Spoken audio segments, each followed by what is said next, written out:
Selanjutnya, motivasi pada pribadi yang sehat. Alport percaya masalah yang sangat penting bagi para ahli psikologi yang mempelajari kepribadian ialah usaha untuk menerangkan motivasi.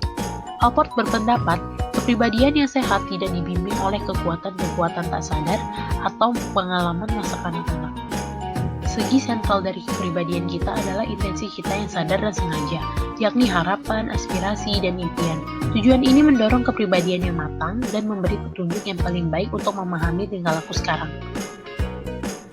Alport menulis, memiliki tujuan-tujuan jangka panjang yang dilihat sebagai pusat dari kehidupan pribadi seseorang, membedakan manusia dari binatang, orang dewasa dari kanak-kanak, dan dalam banyak hal kepribadian yang sehat dari kepribadian yang sakit.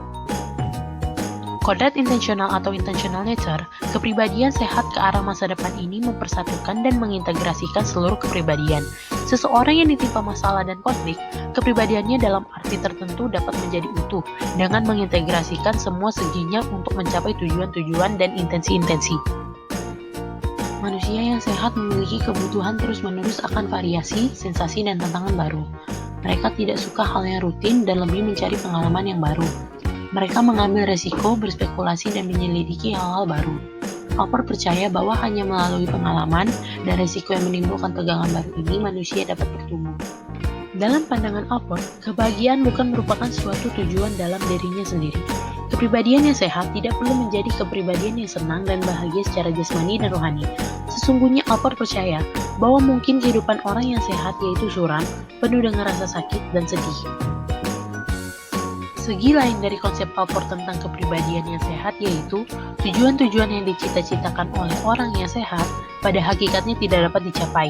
Meskipun tujuan yang dekat dapat dicapai, namun tujuan terakhir tidak dapat dicapai. Alport menulis keselamatan hanya berlaku bagi dia yang tidak henti-hentinya menyibukkan diri dalam mengejar tujuan-tujuannya yang pada akhirnya tidak tercapai sepenuhnya. Teori Alport tentang dorongan dari kepribadian yang sehat memasukkan juga prinsip penguasaan dan kemampuan. Orang-orang yang matang dan sehat tidak cukup puas dengan melaksanakan atau mencapai tingkat-tingkat yang sedang atau yang hanya memadai. Mereka didorong untuk melakukan sedapat mungkin untuk mencapai tingkat penguasaan dan kemampuan yang tinggi dalam usaha memasukkan motif-motif mereka. Pengejaran terhadap suatu tujuan tidak pernah berakhir. Apabila suatu tujuan harus dibuang, maka motif yang baru harus cepat dibentuk. Orang-orang yang sehat melihat ke masa depan dan hidup dalam masa depan.